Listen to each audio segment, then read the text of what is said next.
Jangan biasakan ngeremehin pengobatan tradisional warisan leluhur.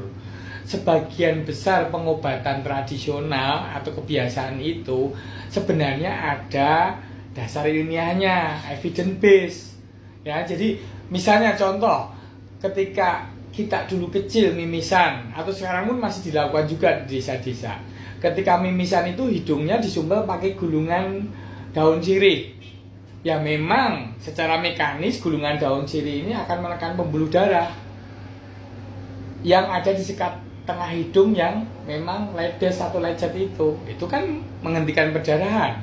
Terus yang kedua, kandungan ekstrak daun sirih itu mengandung tanin dan saponin. Itu menyempitkan pembuluh darah yang robek atau luka itu di dalam hidung. Jadi kan terbukti ilmiah itu.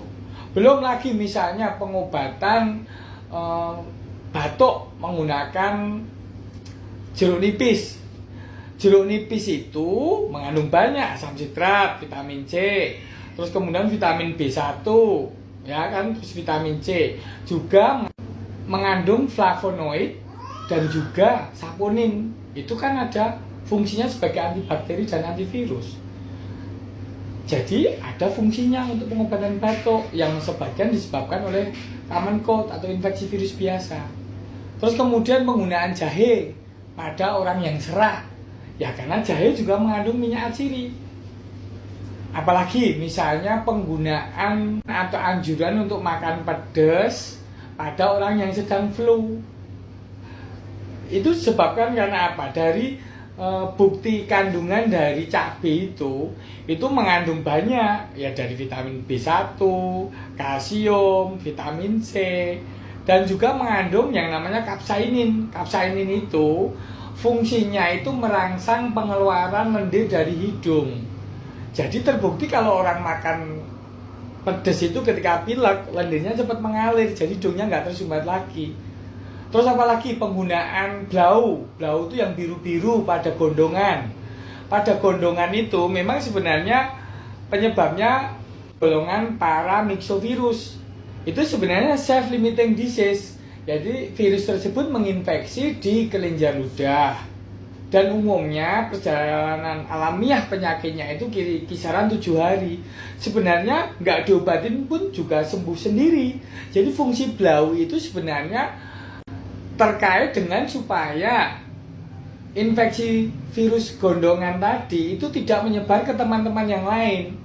Jadi supaya yang sakit gondongan itu tetap tinggal di dalam rumah karena malu kan, di pipinya biru-biru. Ketika tinggal di rumah itu otomatis akan banyak istirahat, sistem kekebalan tubuhnya akan meningkat. Ketika sistem kekebalan tubuh meningkat, otomatis infeksi lebih cepat disembuhkan. Minimal tidak terjadi infeksi tumpangan oleh bakteri. Dan adanya warna biru itu membuat si anak yang sakit tersebut malu.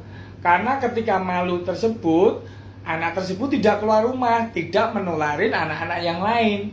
Jadi ada kebijaksanaan yang memang disamarkan oleh sebagian dari nasihat atau cara pengobatan tradisional leluhur tersebut.